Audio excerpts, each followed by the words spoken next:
Hey, look at that. It's the Pegasus Actual Podcast, folks. And we have me. We've got Mr. Zach. And we have the latest like she is like seriously the queen of the scene now, folks. We have the sassy Southern Belle herself, the beautiful ginger of all times, and that be Arwen Avalon. Evening, y'all. How y'all doing? Good, good. So I'm glad you clipped the box of a L'Oreal hair dye thing. Just used that as your Good idea. Stop! oh damn. Stop! That was kind of savage. Wow. Oh god. Don't hate me because I'm beautiful, or whatever the hell it is that they used to say to advertise their hair dye.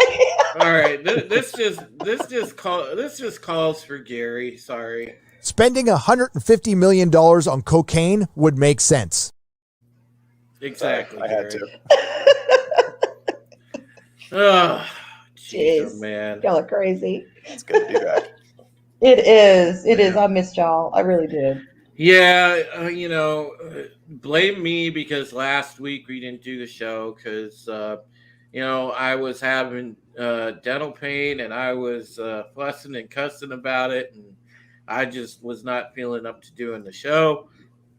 And, my mom was not the greatest, but at least this week she's doing better.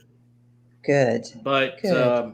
but I'm not. So, that's a trade-off. But either way, as I said backstage, I'm going to gut it out no matter what, because the show means a lot to not only me, but these wonderful folks that host it with me. And, I would not dream of missing another week. And I'm glad to be here with you folks because, hey, that's the reason we do it. So, all righty. Well, this week we've got the episode I actually watched the week before last instead of the right one. And this one is The Road Less Traveled. And in this one, we start to get into the meat and potatoes of the Demetrius mission and some of the other stuff that's going on. The chief is still struggling in the aftermath of Callie's death, and so on and so forth. And we're going to see all that.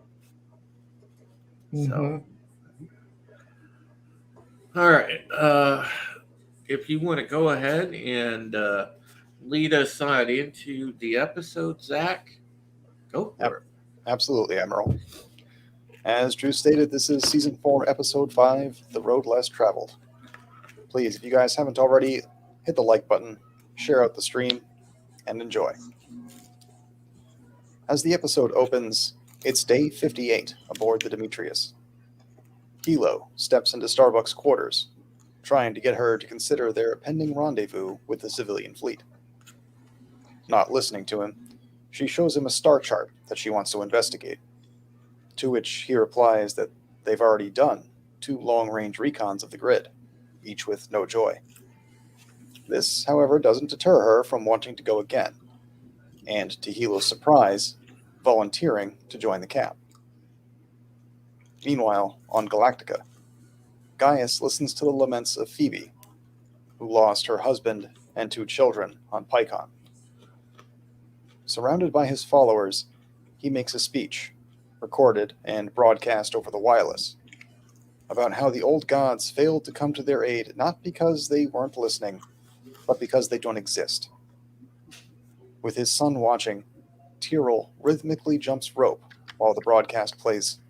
Out of frustration, he turns it off, but after young Nicholas protests, he turns it back on. Back aboard the Demetrius, Athena chides Hilo for going along with Kara's insane idea. Starbuck walks by in her flight suit, inviting a bevy of comments from the gathered crew. As they begin their combat air patrol, Starbuck and Hot Dog float aimlessly through space as she waits for any sign of anything at all. As though answering a silent prayer, a damaged, heavy Cylon raider appears on Dratus, and then on visual. The Demetrius moves to Condition 1, and as the two Viper pilots cautiously circle the paralyzed machine, Leoben's voice calls out to Kara, offering a truce and a chance for her to complete her journey. And that is the intro. Yeah,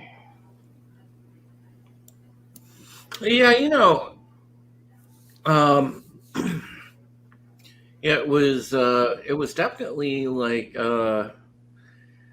you kind of wondered what they would find when they were out there. I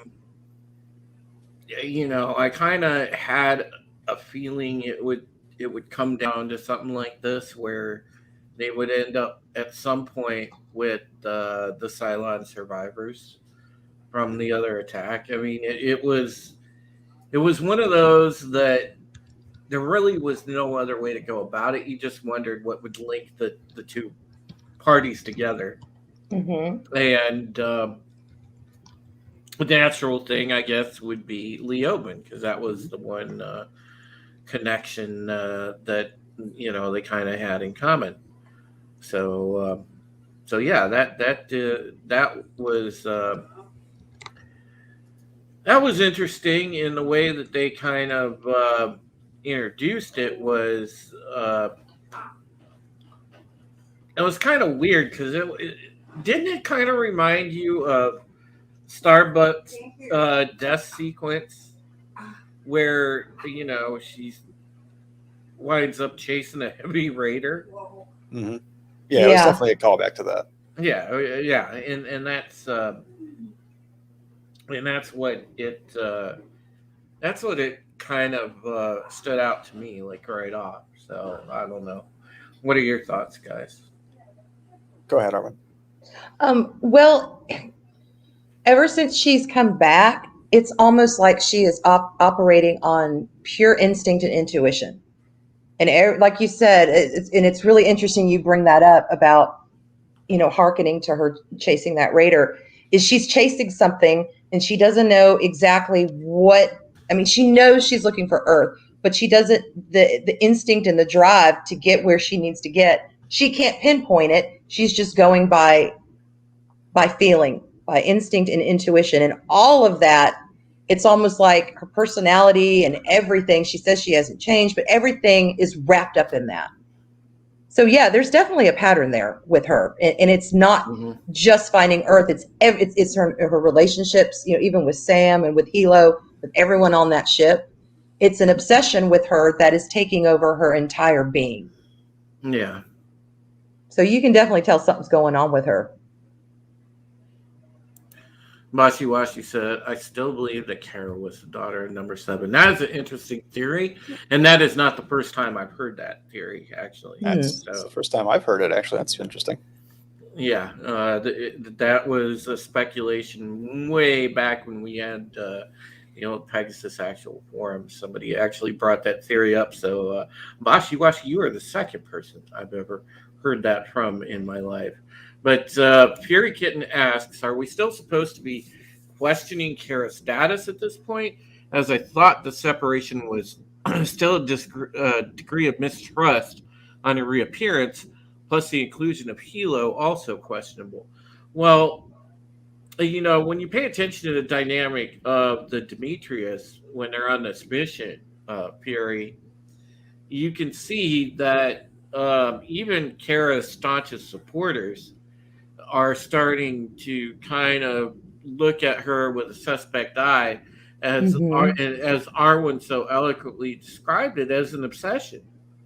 And they think that she's just obsessed with this thing because they've already done 2 very intense grid searches, come up with nothing, and now she's just continuing to almost circle around the same area, if you will, and they think that she's starting to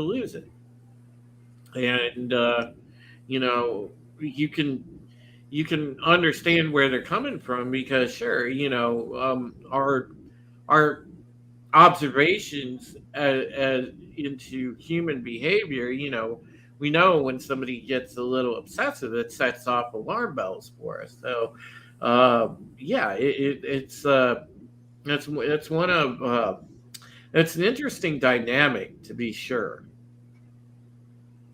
You can always tell when somebody is getting obsessed about something, they cease communicating because they have nothing they can say that anybody could rationally understand. So instead of like taking Hilo aside and saying, hey, look, this is what I'm doing. This is what's going on in my mind. This is why I'm trying that. She can't because it's all feeling. It's all instinct. It's all her spidey sense. She has nothing rationally to tell them because what she's doing is not rational. So of course they're going to be like, well, what the hell's going on here? Because there's no communication at all from her. And that would be really hard. I mean, put yourself in their shoes. Your leader is basically shutting you out and expecting you to follow blindly with no assurance, no information. And like you said, they've already done this twice and they're going to do it again. And what's the definition of insanity? Doing the same thing over and over and over and expecting different results. I was going to make a Last Jedi reference. Oh God. Let's just shut our crew out of the plan and just let them know. Yeah, right. Exactly. Yes. Oh man. Deep down, my greatest fear is losing my mind. Katie plays a scarily convincing distressed person, like uncomfortable watch in a way I imagine myself going through it getting uncomfortable. Bashy Washy backs up their theory at Supreme Heretic. Think about it. Her father was into art, as number 7 was into art. 2, she knew about the song, and his ghost helped her drawing. Very interesting, yeah. Mm-hmm. Okay, I can see that. Fury Kitten says the Demetrius mission, a classic of Voyage of the Damned. Yeah, it is. And oh, by the way, just a normie pointed this out for us, folks. I'll go ahead and share this because, the nice kind of convergence of art and life here. As I said, just a normie gets credit for this one. He pointed this out. This is from NPR, not a great source that I enjoy. Specifically, if you guys watch my political streams, which a lot of you guys do, you know that I hate NPR, but I will share this because of the image. So this is the new Space Force uniform. Very Colonial Fleet reminiscent, eh? It is. Oh, there's a much more attractive picture below. Yeah. Yep. Very much Colonial Fleet reminiscent. They should have just used the Colonial Fleet uniforms, damn it. You can get them. I would have been happy with that. But little convergence of art and life there, by the way, folks. So just wanted to show you that. So there's the Colonial Fleet uniform. God, Grace. There's a third one down below that gives a good comparison to what a normal uniform looks like. Yeah, and this is the this is the comparo to the standard Air Force dress uniform. Yeah. So Space Force has the they have kind of a BSG-esque look. Man, I just keep going back to Grace Park because she's that's okay. You can leave it there the rest of the stream. Right, yeah. Just put her picture like up in the corner of the stream there and just leave her there. No, just make it the overlay and we'll just talk. No, I need one of her, there you go. I need one of her bikini pictures from Hawaii 5-0, man. That's the way to go. All right. BD, if you want to go and just kind of explain that a little bit, if you want to just touch on that, go ahead. Okay, yeah. No, I was just pointing out that that's the origin of the name of the ship and what potential religious or lore-based elements they could be pulling from, just to try to help Mhm. frame and expand on what Fury Kitten was saying about the Voyage of the Damned. Yeah, and by the way, guys, if you want to match with an interesting story, we were talking behind the scenes because Brightest Day was showing us some stuff that he was messing around with, and the subject of Battlestar Galactica Deadlock came up, and I know I've talked about it before, but again, it's a really great purchase. So for those of you that have room on your computer, that have Steam, and you want to play a BSG game, it is a strategy game, but Deadlock is very good.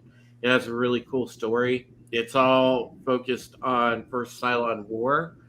Um, Mm. it has the new ships from this show in it, but they are only usable in yeah, if you do like a multiplayer match or something else, you can't use it in the proper story mode because, which I respect the devs for, because it would be kind of goofy if you're doing a first Cylon War thing and then you're just like, well, I'm going to solve all my problems by just dropping in a Mercury class.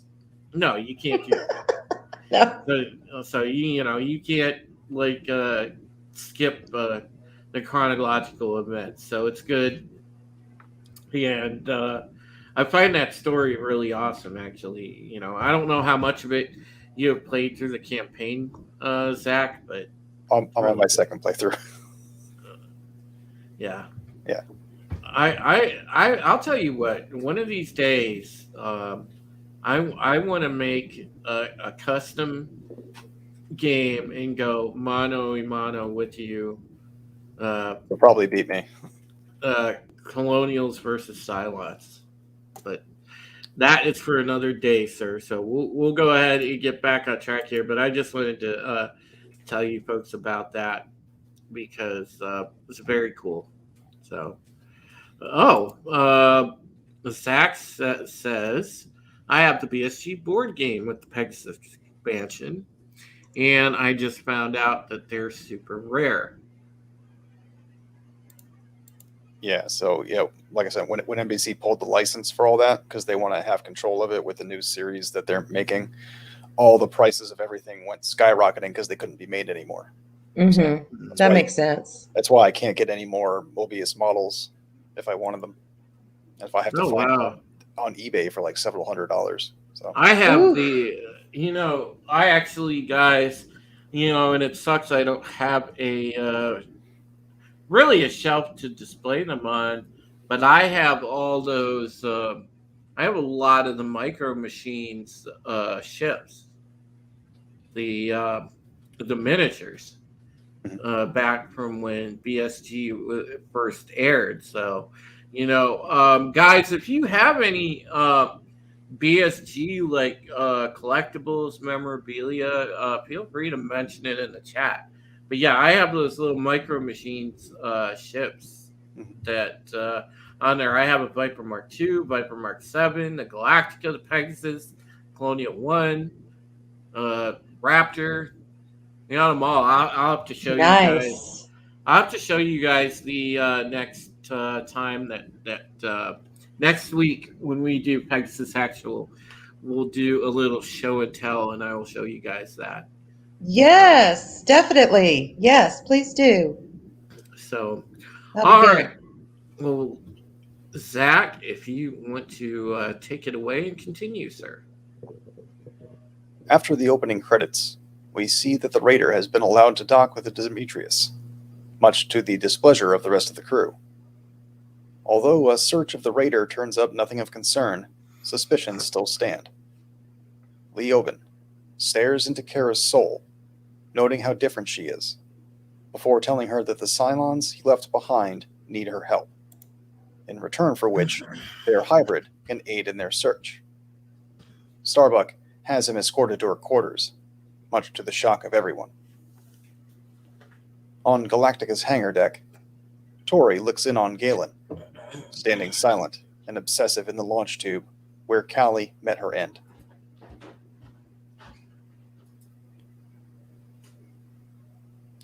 Tyrrell reveals he's spoken to Doc Cottle, revealing Callie to have been on antidepressants, noting that she would have never left her son alone. Tori does her best to try to deflect, trying to get him to drop the subject, pulling him back to a reality where they are Cylons, which he flatly rejects. Anders returns from his patrol and inquires with the rest of the crew of the Demetrius about the new Cylon prisoner. After seeing how physically close he and Kara are, Sam freaks out, attacking Leoben. Despite the protests of everyone around her, however, Thrace's trust of the Cylon is unshaken. With Leoben thrown into a storage room, Anders pushes to understand what he wants from her. Leoben merely claims to want to help Kara understand her destiny, before launching into a disturbing line of questioning that makes Anders question his own.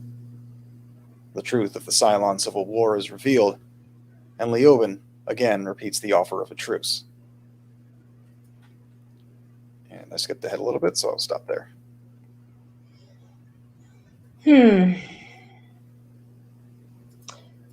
This relationship between Kara and Leoden is just, I don't know, it's weird and creepy and fascinating, and it has been that way since the very beginning. I mean, he has always honed in on her, you know. Do you get the feeling he knows what's going on with her? I get the feeling he knows, like, a general sense. I don't think he knows exactly.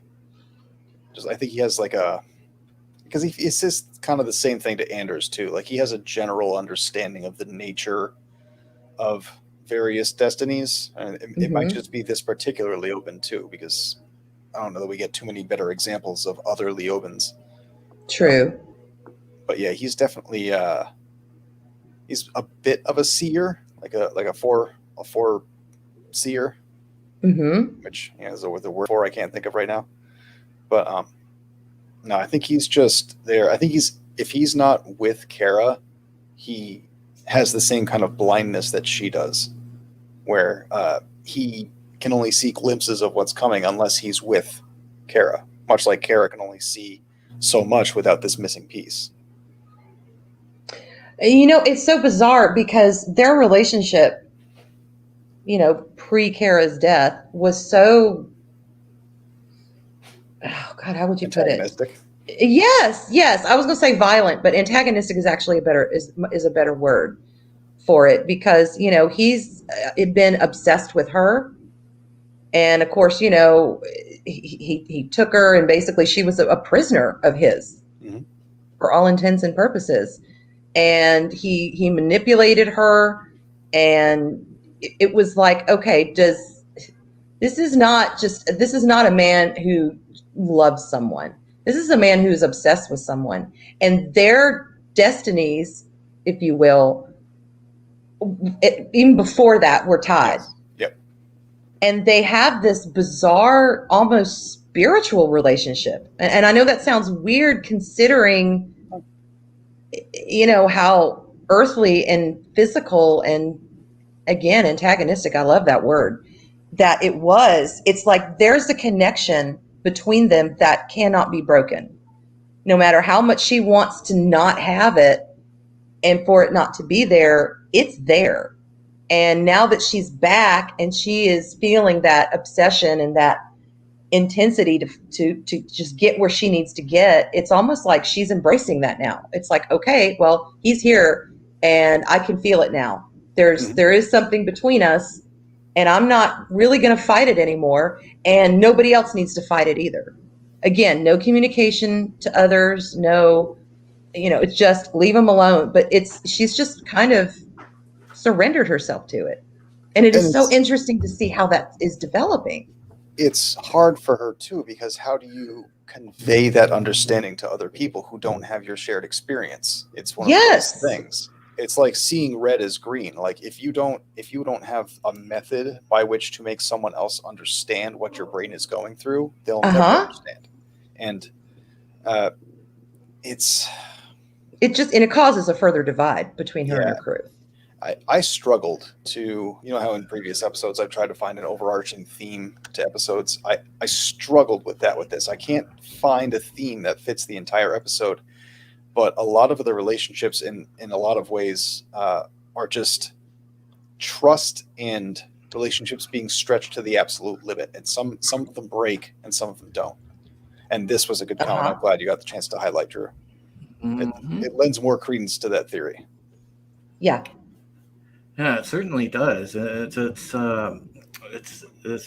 very very interesting. I really like that theory that Bashiwashi came up with.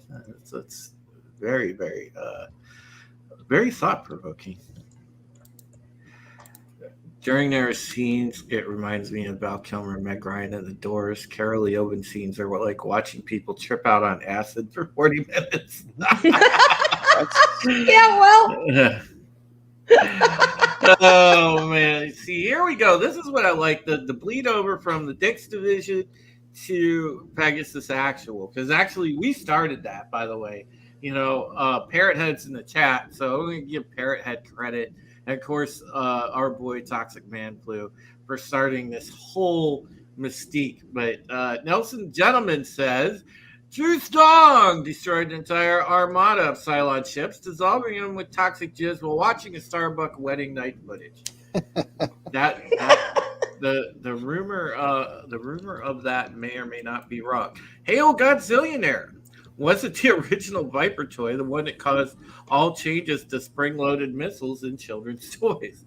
That is 100% correct, Godzillionaire, because believe it or not, when I was a very, very young boy, and they had the toys for the 78 show, those red-tipped missiles, which, by the way, it just it totally makes me think of the South Park thing with Cartman, Red Rocket. But and yes, double meaning included. But the thing about that was they actually had it so that they stayed attached instead of actually launching projectiles, because they were found to be a choking hazard for young children. And they actually changed up the toys because of that. None of my models shoot missiles. I don't have this problem. Sorry. Yeah. I was waiting for the snarky comment. Yeah, there you go. That's the best I've got. Oh, jeez. It's great to see our dear friend Lady Toriel. Yes. Lady T, it's awesome to see you, hon. Thank you so much. And she's such a good viewer. She always is so supportive. Comes to every stream. Well, no, Parrot Head, that started. Loki had a hand in it with maybe the hashtag part, but yeah, you and Tox were the creators of that one. So, and it's made Comics Division a whole lot of cash. Yeah, between that and the Nick Weiser thing, yeah. Exactly. It's giving this guy a lot of content. Yeah, what's funny? It makes Comics Division all kind of cash, but God, it's I mean, good God, we don't we make we make just the residuals from it, which is just a hey, haha, and a smile. But Comics Division is banking on that, so it's all good. You know what I've made on my channel, Drew? Like $12. Hey, yeah, it's a start, my friend. It's a start. It's you could frame it like people used to frame the first dollar bill they made. Exactly. Kogi Pan said hi, listening in. BKG. What's BKG? The background. Oh, sorry. My brain. I didn't know either. My Like, brain I is got you. okay. my brain is mush. Yeah. All right, we're But good? Lady Toriel, we need to get you watching BSG. That's a given. Mm-hmm. You know, because there's actually been a number of people that have come in here and watched this podcast, and you know, all of a sudden, next thing you know, they're going on Peacock and they are watching BSG, and of course, you can watch it for free. It does have ads, but you know, you could go to oh. peacocktv.com here in America for those of you in the States. And you can just go with Battlestar Galactica because it's available in all the mass amount of content that they have on Peacock, which there is a whole lot of stuff on Peacock. And yeah, I would check that out. And then also, if anybody would like to go ahead and super chat the program, you can do so by doing exclamation point and lowercase tip, like I just did right there, and a little thing will pop up shortly after, and the Stream Elements bot points you in the right direction. You just use that handy dandy Stream Elements link, and you can support the program if you enjoy this podcast. So go ahead and continue, if you will, Zach, and we'll get into the next segment. Later, on the bridge, Hilo and the others express their concerns about the Cylon offer and of Kara's ability to lead. Hilo vehemently tries to quell what he hears as talk of mutiny. Before Starbuck, having overheard the conversation, orders the Air Patrol back in, and preparations be made to jump to the Cylon base star.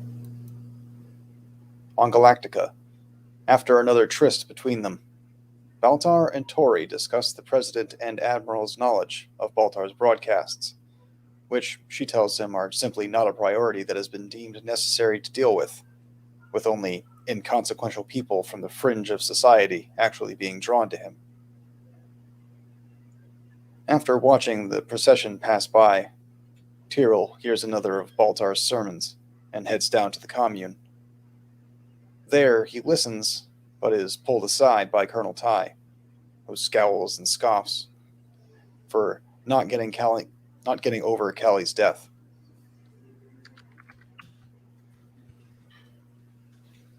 Tyrell retorts that Ty isn't dealing well with the situation either, and that he knows that Ty has been spending a lot of time with the captured Six, calling out his hypocrisy and the sheer absurdity of it all. Back on the Demetrius, Gunnery Sergeant Matthias is conducting an inspection of the Heavy Raider, where she notices a gas leak that preempts an explosion of the reactor, killing her instantly and destroying the Cylon craft. Back in the commune, Gaius calls on Tyrell, trying to make peace between them. Tyrell flatly rejects his offer, offering instead only his rage. Rather than take him by the hand, Galen takes him by the throat, before storming back to his quarters, where he wrestles with the idea of taking his own life.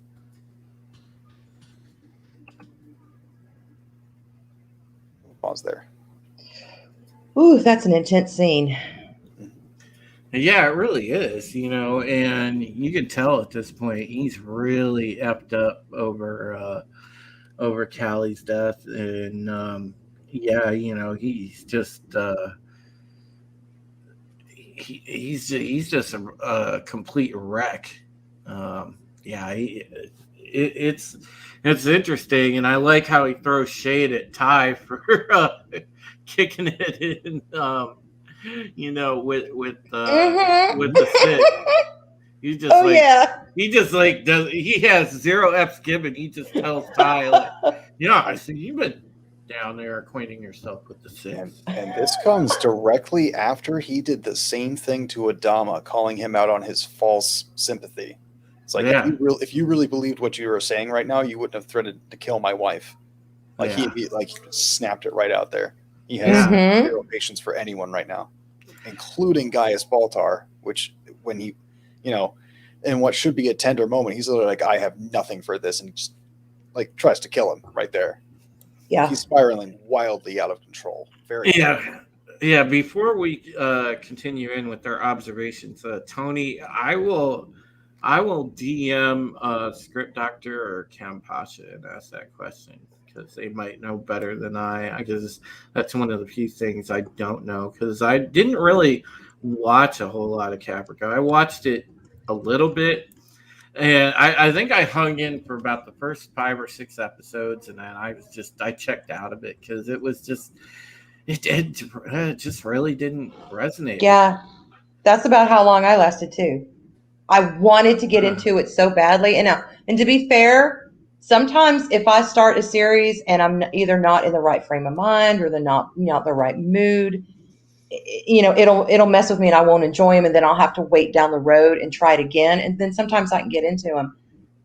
I Yeah. might start that again with this, but I just have not had the inclination to do it. Well, yeah, and if there's enough interest among the audience, maybe we could just go ahead and do it on here. But Yeah. I know, like as far as what our long term plan is, we are gonna after we finish season 4, we are going to do the plan, ironically enough, and then we're going to get into the 78 series.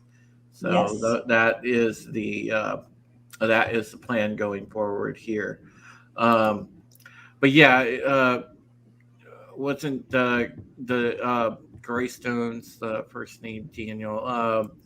Yeah, it's so interesting to know what exactly they did with the number 7 Cylon with Daniel. So um, let's see. In Caprica, you will see how Cylon became one true god idea. You'll see the history of Adama's family. Yeah, I mean, I saw Washi Washi. I saw it like enough of it, and I also like kind of watch spoilers because I'm one of those people. I don't care about spoilers. I just will Mm-hmm. spoil away. I'll spoil Me away because too. I'll go back and watch stuff after it. But yeah, it's really interesting. I actually like the story they did in Battlestar Galactica Deadlock almost more so than I did Caprica. And I think because it's a lot more action packed. I'm a very big like action type of stuff person. I really like actiony stuff. Mm-hmm. So that is my draw when it comes to that. Um, Flash Deadlock forward at the end of Caprica, the silence was great. Yeah, it really was. They Deadlock's also not handcuffed to the series itself. They had a lot more freedom to, mhm. backfill all of the things that were talked about in the series. Yeah, they really did, and I like the story that they put together because one thing that we get to see in Deadlock again is you get to see kind of like those older Cylon models, Mhm. and Yes. that is really cool when it comes to that, because one of the things that I kind of missed that they didn't have in the show, and for those of you guys that watched the 78 program, one of the things I used to love was the old IL model Lucifer. And Lucifer was kind of hilarious because, he used to like always bust original Baltar's balls and give him a hard time, you know.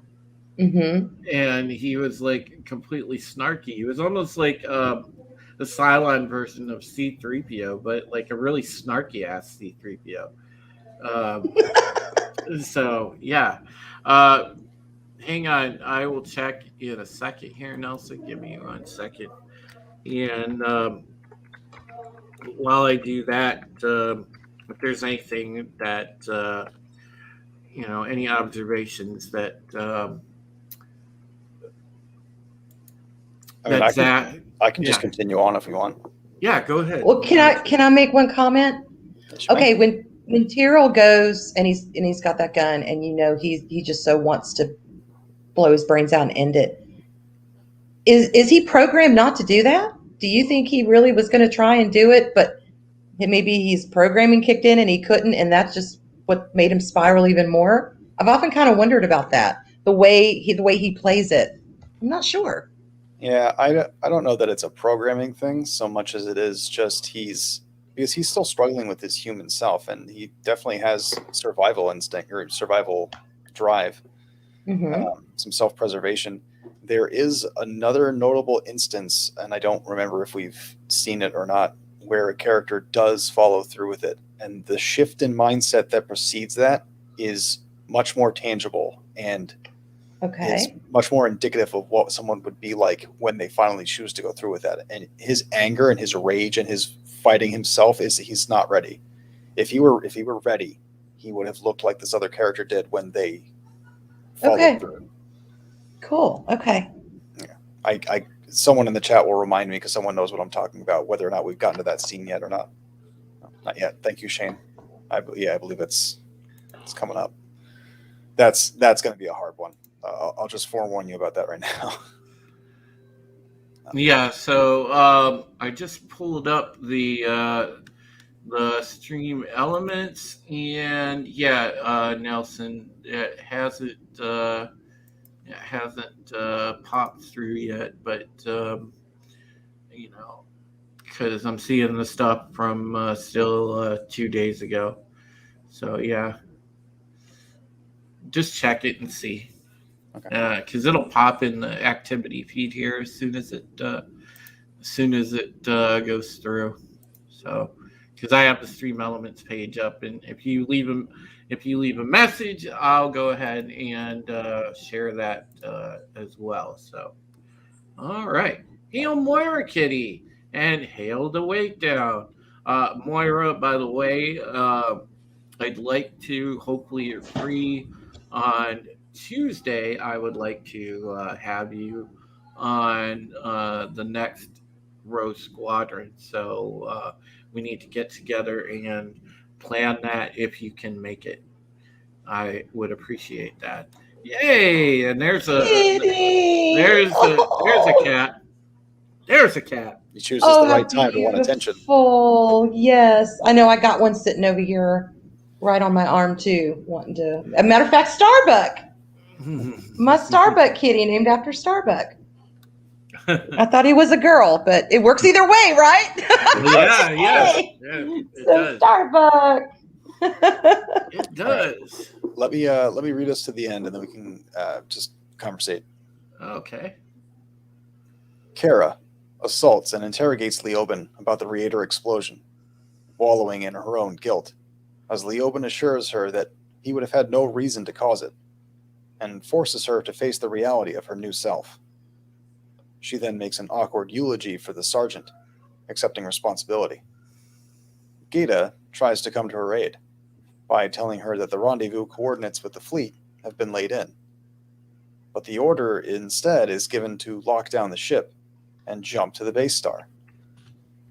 All of this is too much for Junior Lieutenant Pike, who becomes openly hostile and riles everyone up against the order, believing that her course of action will get them all killed. Captain Agathon offers him a chance to walk away, but when Pike continues, he pistol whips him into unconsciousness. Still, in his quarters, having not pulled the trigger, Galen is intruded upon by Gaius Baltar. Baltar apologizes for the things he said about Callie previously. He also states that, given his many crimes, he accepted his newfound religious role as his only remaining chance for redemption. Tyrell listens silently, then, still without speaking, extends his hand to Baltar. who takes it with a sigh of relief and a belabored thank you. We close the episode on the Demetrius, her FTL spooled, and tensions between crew at a boiling point. Hilo tries one last time to talk Kara out of the jump. She refuses to abate, and after he refuses the order, she relieves him of exo duty, promoting Gata to the position. Gata also refuses the order, and Kara realizes that her entire crew has turned against her. Acting on Article 10 of the Colonial Military Code, Hilo relieves Kara of command, and we cut to black. And that's the episode, folks. Yeah, it's interesting. And Wow. oh, by the way, there's a to be continued, of course. Mhm. And we're gonna have part 2 of this two-parter. Obviously, it'll be next week's discussion. Wow, Nelson, I didn't know Funimation did that to people. That's stupid. But thank you. Appreciate the thought, my friend. Again, we're always, it's never required. I'm just very happy to have you guys here every week. You guys are amazing. This is the best chat on YouTube, and it's just Mhm. it's so awesome because you all are so supportive, and I love you, my friends. I really do. But no, what I was going to say was, there's a to be continued, and I started watching ahead because, man, every time I watch an episode of BSG, I can't not stop. So it's just one of those things where it's like, they did a skit, and I don't know if you guys have seen it, but that old show, like, I never really got into it too much, but the Portlandia, there was a skit, and it so kind of encapsulated how BSG was, where that couple, they pop in, the dude is like, hey, look, I got these DVDs of Battlestar Galactica, let's watch. And they pop in one, and they're like, oh, that's great, well, let's just watch one more. And then they're like, oh, what an episode, we have to see the next one. They binge watch it, Yeah, and Yes. that's like what BSG does to you, when you're trying to sit down and watch it, because you're like, oh god, frack, what an episode. And then you're like, man, I can watch just one more, I'll be done. And then you're like, yep, two hours later, Yeah, I was no, gonna a say. day later, The next day. exactly, and that's exactly what this show does. But yeah, that's the thing. I can't wait till to get into next week's, because there's more stuff incoming, and all right, yeah, no spoilers. I can't say it. Oh god, yeah. I was trying so hard not to talk about that scene that's coming up with you know who doing the you know what that almost happened with the you know what. Yeah, but that would require giving away the whole setting and the whole 9 yards, so we don't want to do that. Don't want it. Not yet. Yeah. It's just one of those things, and I think Fury Kitten was talking. Gata, how will you do? He's such an integral part of that scene too. Oh, It hurts. I watched the clip on the Battlestar Galactica channel that's on YouTube that shows the clips, and that's one of the clips on there, and I'm like, I forgot how much that hurt to watch. Yeah. Yeah. You just see that look on Kara's face, like, I've lost them all. They're all gone. Yeah. And So she now- knows. You've already Yeah. decided. She Oh, yeah. knows. And it's just, it's heartbreaking because, especially with Hilo, he's such a soldier, and he's such a, you follow the chain of command.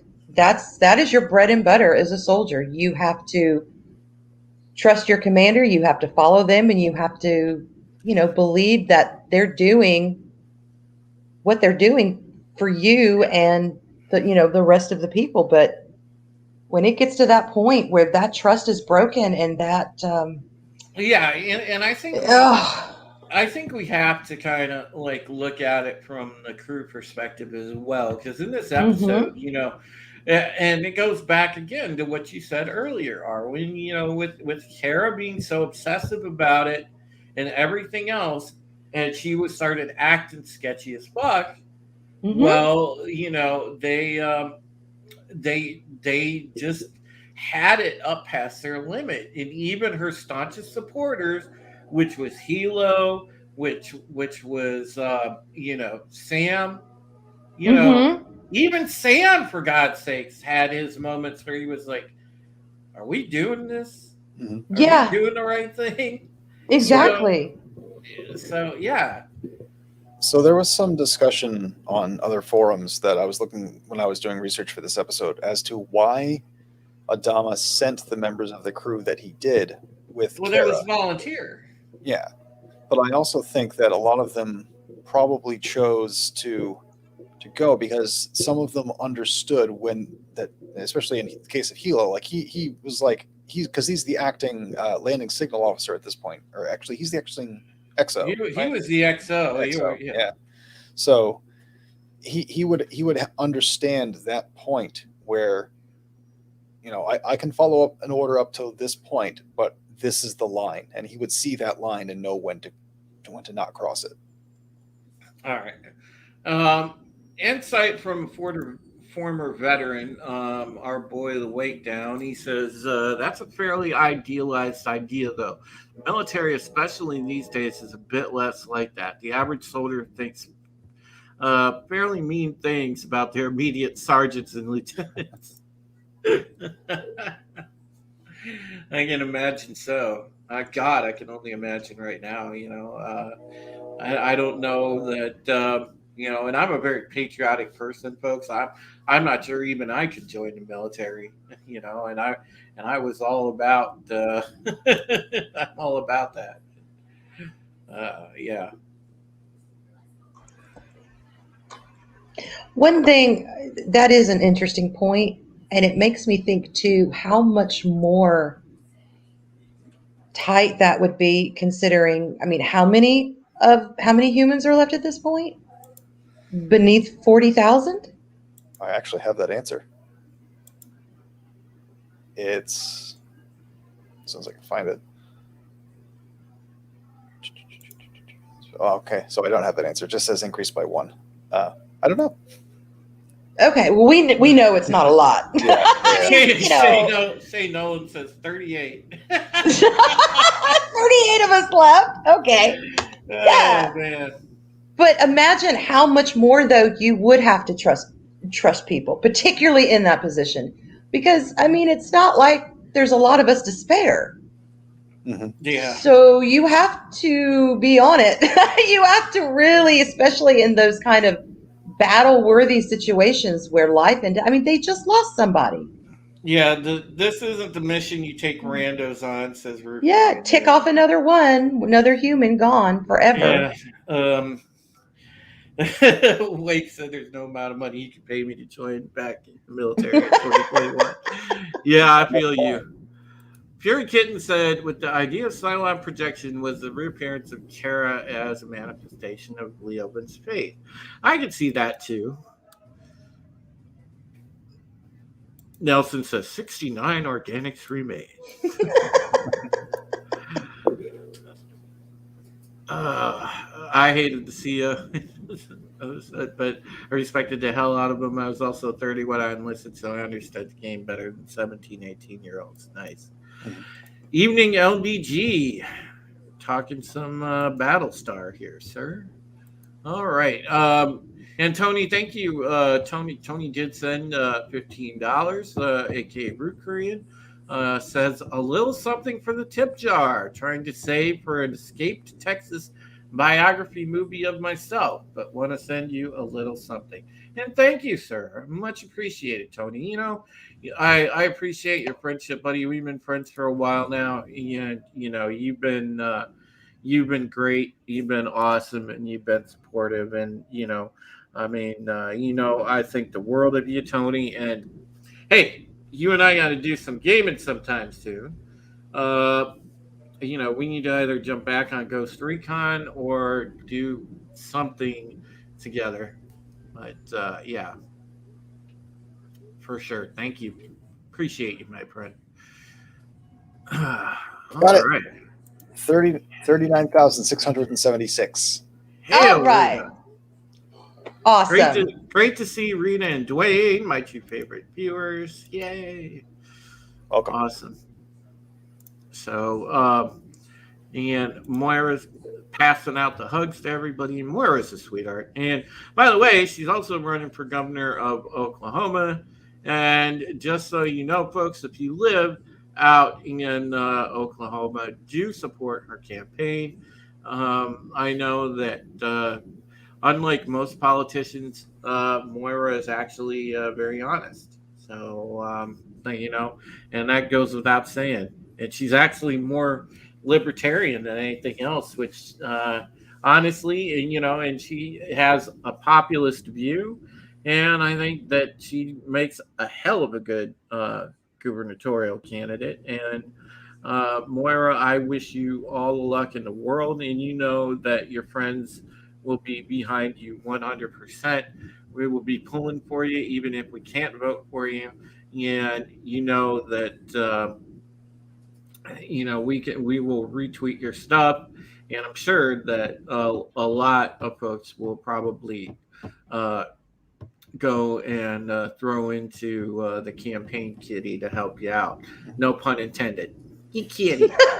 And she has a kick-ass shoulder tattoo. From what I could see, that webbing design, oh my God, that's beautiful. Yeah, really nice. Hail to author Stephen Walton. Hail to Rogue Entertainment, which and Wake Down. When I play Ghost Recon, I have Wildlands for the PC. So there we go. So can I reflect on my question from earlier and see if you guys have any insight? Did you find an overall theme in this episode? It's just, to me, it was just like there's two things: prophecy and betrayal stood out to me. But that is like the betrayal theme. It seems to be one of the overarching themes of the series, not just the episode.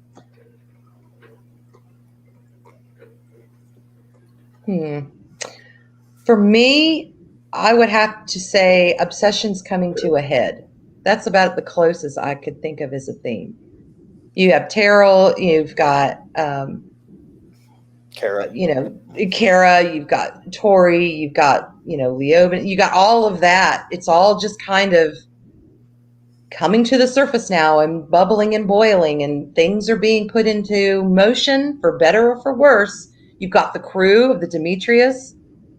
Everything it's simmering, and it's going to hit the fan one way or the other. Something's going to be plugged into the wall. That might have been what I was looking for. Thank you. That's probably what I was looking for. So. Yeah, and you can see the way it's shaping up. It's because it's going to come into more focus in our next discussion.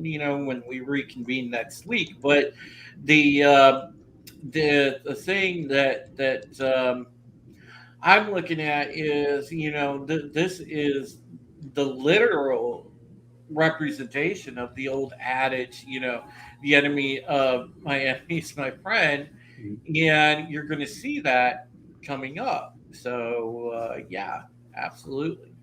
So I'm I enjoyed this episode. There was some tension, And listen, one of the things that really bugged me about this, and I took points off. Okay, I took points off just for this reason because they killed Matthias. Damn it! Mhm. And Yeah. Matthias was not a major character, but she was in this whole damn thing up until Mm-hmm. this point. And I was just like, "Ow! Of all the people, don't kill friggin' Matthias," and they killed Matthias. And And so Yeah, they especially did. in a series that I thought always needed more marine scenes. There wasn't yeah, enough of that for me. and I was a bit ticked off about that. So I legit took off a point off my score for this episode. So it's going to be off because a point when I say what the actual score is. We could probably go ahead and start doing it if you want. Which my score for this episode was 7, which technically should be 8, but it's a 7 because they killed Matthias. That's actually where I'm at too, is on a 7 overall. Not for any specific reason, just because that's the score I give it. They killed Matthias. It's okay, True, honey. You can rewind it and watch her again. Scoring, huh? I'm gonna give it an 8 because the scene between Terrell and Baltar, where Baltar comes in, and he's talking to him, and then Terrell doesn't say a word but offers him his hand, and Baltar takes it. To me, that is one of the purest moments of interaction between two humans on this show that I've seen. I mean, there's a lot of them, but that to me, because it's like you've got Baltar stripped down, past the bullshit, past the ego, past the look at me, I'm going to be the next savior, past him getting out of any scrape imaginable with his 9 freaking lives. And he just says it how it is. And then you have Terrell stripped down, vulnerable, humbled, doesn't know what he's going to do, doesn't know who he is, barely hanging on, just attacked him, not too long ago. And these two men just have this pure moment of whatever you want to call it, whether it's coming together, forgiveness, just taking comfort in each other. And that is powerful. So I'm going to give it an 8 for that. I actually have that dialogue in front of me if you want to hear it. Yeah, go for it. I love it. I haven't done this voice in a bit. I know it's hard to make sense of things sometimes. In my own life, I've joined the fleet as a scientist, as a skeptic, as supposedly a man of reason, only to have fate turn that all on its head. But I understand now that there is a purpose to it. We change. We evolve. Maybe we even learn something along the way. I have committed unconscionable crimes, and I have been offered one last chance at redemption because I chose to accept my fate and not fight it anymore. Oh, look at you. Sweetheart, that made my heart go pity pat. Thank you for sharing that. That was wonderful. Nice, dude. That was so good. Yeah. Go figure. We're talking about toxic man flu, and There he he is. shows up. Exactly. Hail Tox. Great to see you, buddy. Yeah. Oh man. God damn it. My God. Dude, that thing gets in the way. Hail, Linda. Let's be honest, it's holding up the stream right now. Yeah. It's like, dude, who needs a center, the center tent pole of a big top, right?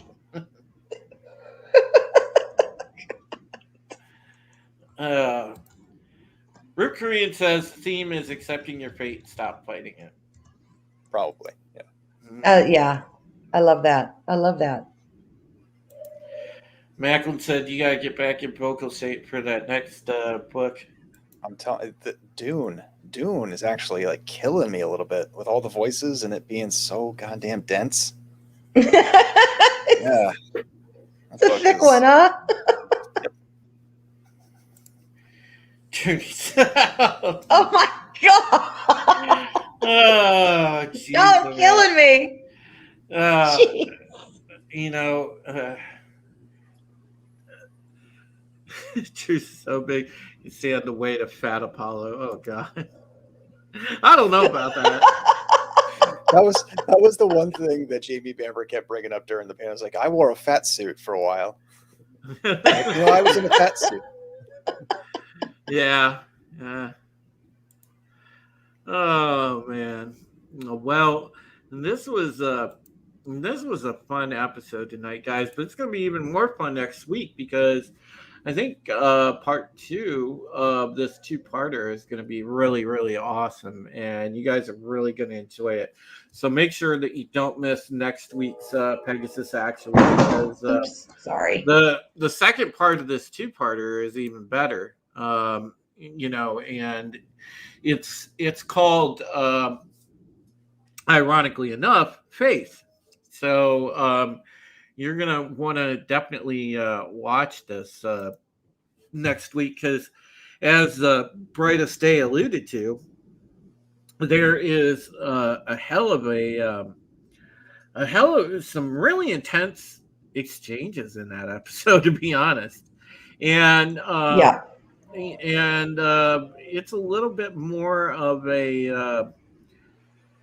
oh god, if I remember right, isn't it where they isn't this the I'm not sure if it's this episode or the next one, but I know that this next episode, though, there will be a lot of interesting things to go down. I was thinking of a particular event, but I think it's the episode after it. So, hail Scott Jennings of Dick's Division. Great to see you, my friend. Um, yeah. Someone's got to keep him in shape. I don't know. Macklin, boy, she enjoys just putting a smackdown on you, doesn't she, Zach? What are best friends for? She keeps you in line. I love it. Yeah. Oh God. Oh man. All right, we're I see the well theme off for this stream. Yeah. You know. All right. So, do we want to close out? Yeah. Well, again, I'll go around the panel. I'll let these wonderful folks do their outros, and then, of course, my friends, we will see you next week. So, all right. With that, go ahead and let Zach tell you where they can find him. You can find me on Brightest Day. I have linked Arwen and my own channels in the chat. Saturday, I will be continuing my read of Kai MFS's Space Crime Domino, and Monday, Wednesday, Saturday, booked with Brightest Day. Tuesday, my Gunpla build streams, and Thursday night, I am here. Yeah, and one of these times, Zach, we will have a showdown. We will do a fleet versus fleet showdown on Battlestar Galactica Deadlock, because I think that'll be fun. You know, we'll have people like betting on that matchup, see who beats who. All right, Miss Ginger, that is taking over the world. Arwen, where can they find you? Okay, you can find me at my channel, my YouTube channel, Arwen Avalon, or on my Twitter, Arwen Avalon. Tomorrow morning at 11 o'clock Eastern is, let's see, I'm going to be on Purple Valkyrie's channel. We're doing a Mystery Science Theater 3000 review, just kind of talking about that and the episodes we love. And I think it's going to be fun. I'm really looking forward to that. Saturday, I'll either be, I'll be at Clobber and Time's Star Trek stream, not on panel. Just, I'd love to plug it up because that show is so good. And it's made me fall even more in love with Star Trek, even though him and Raquel, they're pretty brutal. They don't hold back on their opinions. But that's at 10 Eastern. But I will be at Rambling Canucks karaoke stream same night, Saturday night at 10 o'clock. I'm usually on panel there. Sunday at 4:30 p.m. Eastern, I'll be on the Fan Fantasy Story Ideas channel. We're doing a Ronnie Barker special, and special guest is Purple Valkyrie. And then Sunday night, I think 10 or 11, will be with Sunday Night Geekery with Mark D with the C. And I think, yeah, Pink and Purple in the afternoon, 5 o'clock Eastern on next Wednesday, and that will be on my channel. Hey, Dad Man, he's the self-appointed secretary to keep my keep my crazy ass in track.